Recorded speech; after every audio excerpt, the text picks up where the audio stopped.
Independence looks powerful. You handle your own problems. You don't ask for help. You don't lean too much. People admire that.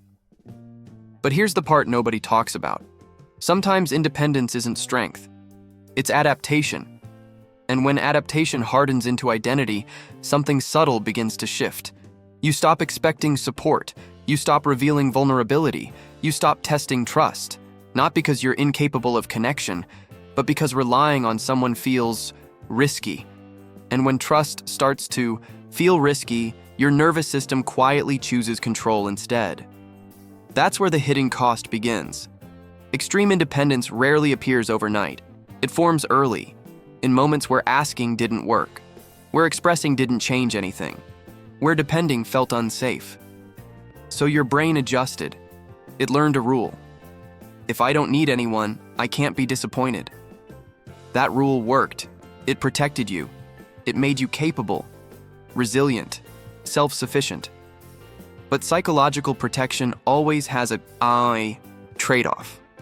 Because when your system equates dependence with danger, it doesn't just block pain, it blocks closeness. And closeness requires something independence resists: shared uncertainty. Highly independent people share predictable behaviors. They solve problems alone. They hesitate before opening up. They delay asking for support. They overfunction in relationships. From the outside, this looks mature, responsible, stable. But inside, something else is happening.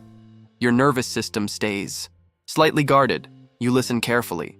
But you don't fully reveal. You connect. But you keep backup plans, not consciously, structurally. And over time, this creates a pattern. You are present, but never fully dependent. And without interdependence, trust never deepens. Independence gives you control. Control feels safe. If you rely on yourself, you eliminate variables. No one can fail you. No one can withdraw. No one can surprise you. But here's the hidden truth. Control reduces emotional volatility. It also reduces intimacy, because intimacy requires exposure. Exposure requires risk, and risk activates the exact mechanism your independence was built to avoid. So you choose stability, you choose competence, you choose reliability. But slowly, people start feeling something they can't name: distance. At first, nothing looks wrong. You're dependable, capable, emotionally steady. But something subtle happens in relationships. People stop leaning on you, not because you're strong, but because you never lean back. Human bonding isn't built on perfection, it's built on mutual reliance. When others feel unnecessary in your life, they unconsciously reduce emotional investment, not dramatically, gradually. They mirror your distance. And now something strange begins to form. You feel alone. But you can't fully blame anyone, because you trained everyone to see you as self-contained. Here's the paradox. The more independent you become, the less emotionally supported you feel.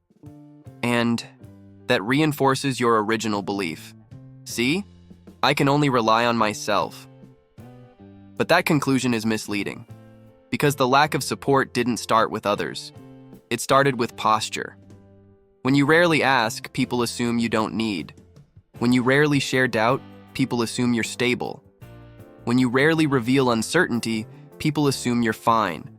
Your independence creates clarity, but it also creates emotional ambiguity. And ambiguity slowly reduces depth. Trust doesn't form when someone proves they're reliable.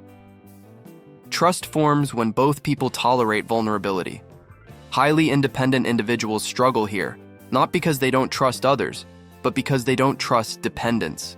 There's a difference. Trusting someone means allowing impact. Allowing impact means giving them power to affect you. And that feels dangerous when your nervous system equates dependence with loss of control.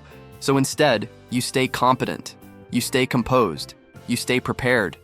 But you never fully surrender into shared emotional risk.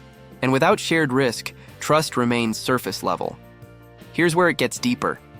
Independence isn't the problem. Rigidity is. When independence becomes identity, You stop adapting to context. You default to self-reliance even when support is available. That rigidity limits relational growth. Because healthy independence is flexible. It knows when to lead. It knows when to receive. But defensive independence only knows one direction. Forward. Alone. And over time, that single-direction strategy creates a quiet ceiling in your relationships. Not explosive conflict, just emotional plateau. People feel safer around someone who occasionally needs them. It signals trust. It signals inclusion. When you never show need, others unconsciously feel peripheral. They can admire you, but they don't feel essential. And feeling essential is what deepens attachment. Without it, connections stay polite, functional, respectful, but not deeply bonded. And eventually, you may notice something subtle. You're surrounded by people, yet emotionally, you're still self-contained. That's the hidden cost. Highly independent people often tell themselves, "I just don't want to burden anyone." That sounds noble. But underneath that thought is something else. I don't expect anyone to stay. That belief shapes behavior. It reduces disclosure. It reduces dependency. It reduces emotional bids for closeness. And when those bids disappear, relationships stabilize at surface level. You're not rejected. You're not abandoned. You're simply never fully known. And not being fully known feels safer, but also lonelier. This pattern isn't just psychological, it's physiological. Your nervous system prefers predictability. Self-reliance is predictable. Shared dependence is not. When you rely on someone, your body enters uncertainty. And uncertainty activates mild threat responses. So your system avoids it, not consciously, automatically. Over time, avoidance becomes comfort, and comfort becomes identity. You start believing, this is just who I am. But identity built on protection always limits expansion. The hidden cost of being too independent isn't isolation, it's emotional ceiling. You can build friendships, you can build partnerships, you can build networks, but depth requires reciprocity, and reciprocity requires exposure. When you avoid exposure, you cap intimacy, not dramatically, structurally. You become admired, respected, trusted for competence, but rarely leaned on for vulnerability. And that difference changes the texture of your relationships. The solution isn't becoming dependent, it's becoming flexible. Healthy independence means choosing when to carry weight, choosing when to share it. It means allowing others to matter. Not because you need rescuing, but because shared responsibility deepens trust. Start small. Reveal minor uncertainties. Ask for perspective. Let someone assist without correcting them.